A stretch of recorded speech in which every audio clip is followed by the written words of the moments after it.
जरा सोचिए, अगर दुनिया का अंत असल में दुनिया का अंत हो ही ना। आज हम एक ऐसे ही अनोखे नजरिए को समझने की कोशिश कर रहे हैं जो ये कहता है कि दुनिया खत्म नहीं होगी, बल्कि एक ऐसे दौर में दाखिल होगी जहां सब कुछ बदल जाएगा। इस पूरे विश्लेषण की ये शायद सबसे चौंकाने वाली लाइन है।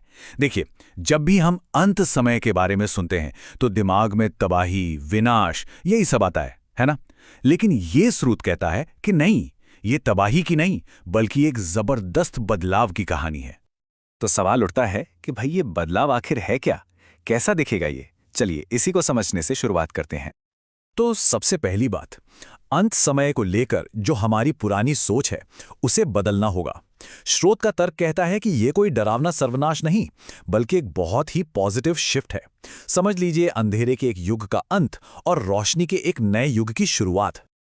अब यहाँ लेखक एक बहुत ही दिलचस्प तार्किक सवाल उठाता है।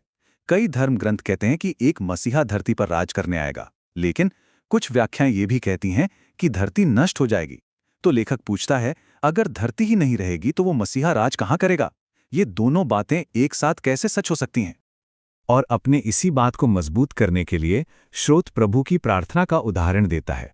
इसमें साफ साफ कहा गया है, तेरा राज्य आए पृथ्वी पर। ध्यान दीजिए, पृथ्वी पर। ये प्रार्थना धरती के विनाश की नहीं, बल्कि इसी धरती पर ईश्वर के राज की स्थापना की बात कर रही है। मतलब भविष्य एक नई, बेहतर पृथ्वी का है, नष्ट हुई पृथ्वी का नहीं। ठीक है, तो अगर भविष्य एक नई धरती का है तो सवाल ये है कि उस पर आस्था का, विश्वास का रूप क्या होगा? अब हम इसी पर आते हैं, यानी सच्ची अपनी मर्जी से की गई भक्ति और जबरदस्ती पर आधारित सिस्टम में क्या फर्क है। यहां स्रोत सच्चे धर्म की एक बहुत सीधी साधी परिभाषा देता है। जो धर्म ईश्वर से जुड़ा है वो लोगों को बांधेगा नहीं, बल्कि आजाद करेगा। सच्ची आस्था का मतलब है अपनी मर्जी से चुनने की आजादी, कोई मजबूरी या डर नहीं। ये स्लाइड कह सकते हैं उस पूरे विचार का निचोड़ है।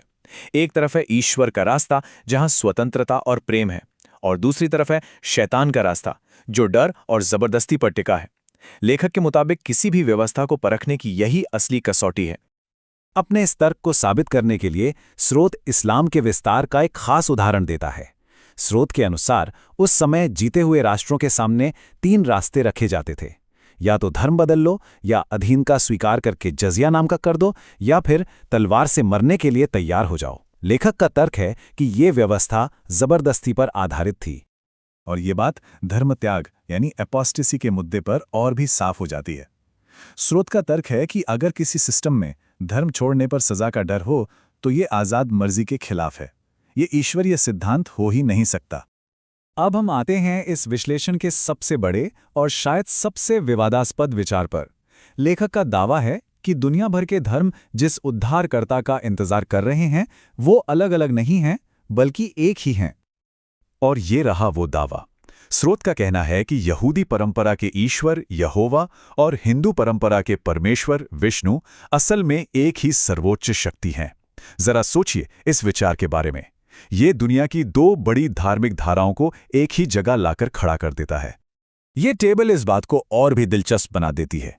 देखिए, यहूदी धर्म मसीहा का इंतजार कर रहा है, ईसाई धर्म ईसा के दूसरे आगमन का, और हिंदू धर्म कल्कि का। स्रोत के अनुसार नाम भले ही अलग हों, लेकिन वादा एक ही है, धरती पर आकर धर्म और न्याय की स्थापना करना। इस बात को और आगे बढ़ाते हुए स्रोत हिंदू धर्म ग्रंथों से एक पैटर्न दिखाता है कि कैसे ईश्वर समय समय पर पृथ्वी पर आते रहे हैं। लगभग 7000 साल पहले भगवान राम, फिर 5000 साल पहले भगवान कृष्ण, और अब इस युग में कल्कि के रूप में। और ये सिर्फ लेखक की अपनी कल्पना नहीं है, वो अपने तर्क के लिए सीधे भगवद गीता से इस श्लोक का हवाला देता है। मतलब ये वादा तो ग्रंथों में पहले से ही है कि जब भी बुराई बढ़ेगी तो दिव्य शक्ति खुद धरती पर आएगी। तो ये सब होगा कब? भविष्य में नहीं। इस विश्लेषण का सबसे अहम पॉइंट यही है, ये सब किसी दूर के भविष्य की कहानी नहीं है। ये बदलाव अभी हो रहा है, हमारे चारों ओर। इस बदलाव को समझने के लिए लेखक हिंदू समय चक्र का इस्तेमाल करता है। इसके अनुसार हम कलियुग यानी अंधेरे के युग के बिल्कुल आखिर में हैं और सत्य युग यानी सच्चाई के युग की सुबह देख रहे हैं। और यहां एक बहुत जरूरी बात कही गई है। स्रोत के मुताबिक जिसे हम हिंदू धर्म कहते हैं वो असल में सनातन धर्म है, यानी शाश्वत मार्ग। ये कोई एक मजहब नहीं, बल्कि एक सार्वभौमिक दिव्य विज्ञान है जो आने वाले नए युग में सभी धर्मों से ऊपर होगा। ये बदलाव कितना बड़ा होगा, जरा इस आंकड़े पर गौर कीजिए। श्रोत का दावा है कि आने वाले युग में इंसान की आध्यात्मिक क्षमता 100 गुना, जी हां, 100 गुना बढ़ जाएगी। इसका मतलब साफ है कि हमारे पूजा पाठ और धर्म को मानने के मौजूदा तरीके उस नई चेतना के लिए काफी नहीं होंगे।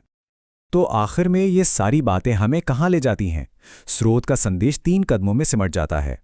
पहला, विवेक रखो, यानी सही गलत को पहचानो। दूसरा, जागो, यानी अज्ञान की नींद से बाहर आओ।